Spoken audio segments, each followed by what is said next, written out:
Fala pessoal, tudo bem com vocês? Hoje nós vamos falar sobre um assunto extremamente importante e que está super em alta dentro das empresas, é o resultado de turnover. Realmente as empresas vêm passando por um momento super delicado, que é um alto índice do indicador de turnover, que é quantas pessoas, quantos por cento está tendo de rotatividade, de saída dos colaboradores da empresa. Independente do motivo, esse indicador todas as empresas têm e é um indicador super importante para você medir como está a saúde, realmente o giro de colaboradores dentro das organizações. E um dos principais motivos pelo que os colaboradores trazem em pesquisas de engajamento, pesquisas de clima, em diversas conversas com colaboradores, mentorados ao longo da minha trajetória profissional, é realmente a falta de direcionamento, a falta de sentir que o colaborador está junto com a liderança e principalmente conectado com o plano de desenvolvimento individual, alinhado com o seu propósito, alinhado com um plano que faça sentido, sentir realmente que está sendo desenvolvido, que está evoluindo, que está crescendo pessoalmente, profissionalmente, tanto nos aspectos de resultado, metas, resultados como um todo, mas também no aspecto de comportamento, no aspecto de competências técnicas como um todo. Então, esse é um cruzamento super relevante, ou seja, como está o índice de turnover dentro da sua empresa e como está a pesquisa de engajamento. E como você, líder, pode usar o plano de desenvolvimento individual de cada colaborador para reduzir o turnover dentro da sua área.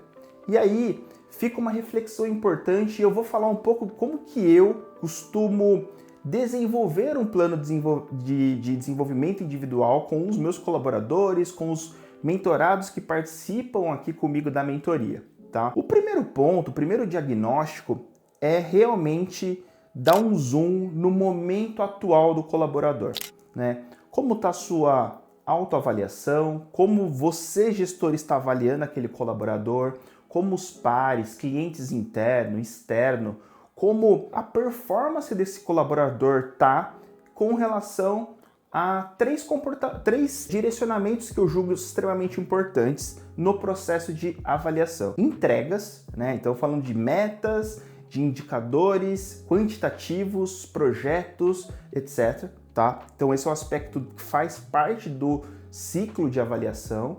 Um outro direcionador e outra avaliação é com base em comportamento esperado. E aí que entra a sacada. Você falar sobre o comportamento esperado na posição atual e na posição de interesse do colaborador. Porque assim, se você focar só na cadeira atual, na posição atual, o colaborador vai ficar limitado a essa régua, a essa posição. Então, eu sempre costumo trabalhar com duas agendas com os colaboradores.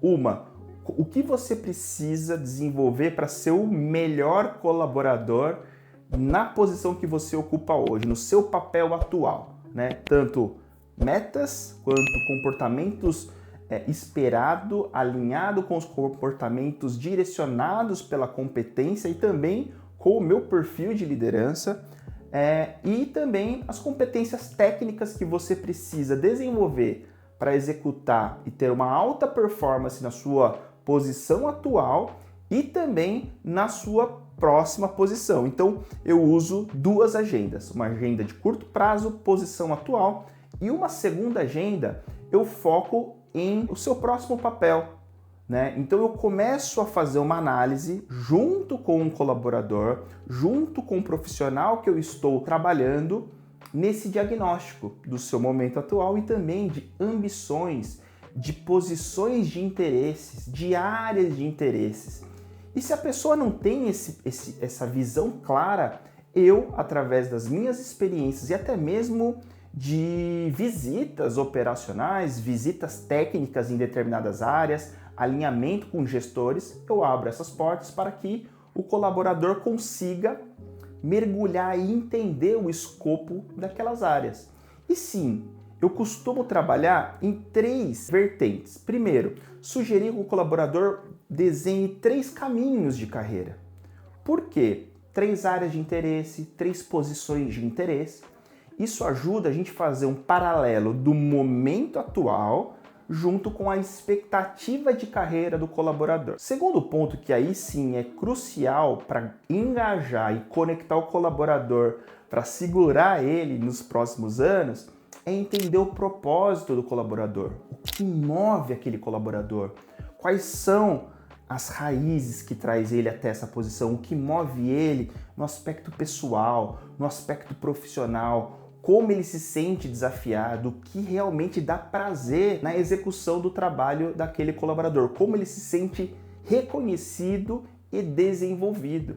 Então, entendendo todos esses pontos nesse contexto de situação atual, nós, líderes, precisamos sim direcionar ações e direcionar que o colaborador atue para realmente desenvolver um plano de desenvolvimento muito conectado para as posições de interesse. E nesse mapeamento entra mapeamento de stakeholders importantes, mapeamento de formadores de opinião, diagnóstico das áreas, integração com as pessoas que participam daquelas atividades. Será que realmente eu estou preparado para ocupar aquelas posições? Enfim, quando você amarra esses interesses dos colaboradores, o seu propósito, às posições futuras e gera realmente interesse mútuo nesse desenvolvimento, o colaborador sente que está no caminho certo. Ele sente que tem alguém trabalhando junto com ele para atingir os seus objetivos. E com isso, a probabilidade desse colaborador seguir dentro da sua equipe, seguir dentro da organização, seguir na sua gestão para que você feche um bom ciclo de desenvolvimento com esse colaborador é altíssima. Por quê? Esse movimento de conexão, de propósito, plano de desenvolvimento individual, objetivos da empresa, como você amarra tudo isso e principalmente não somente haja com discurso, mas também com prática, né? Dando toque, feedback com frequência, você precisa, como líder, se dedicar também para os colaboradores. Então é uma troca. Quando isso acontece, absenteísmo reduz, turnover reduz e você consegue sim manter um time coeso, alinhado e realmente conectado e engajado com os objetivos da empresa. Então, essa para mim é uma das maneiras que eu costumo trabalhar no processo de mentoria, no meu processo de liderança. Espero que esse vídeo ajude os líderes que estão sentando nas posições, e até mesmo líderes gabaritados que já têm bastante experiência, mas acabam focando muito nas atividades, microgerenciando e não conseguem desenvolver os colaboradores que fazem parte do time deles. É isso, pessoal. Conto com vocês. Se inscreva no canal, dá um like aí, acompanhe o restante dos conteúdos também no Instagram. E é isso. Um grande abraço para todos vocês.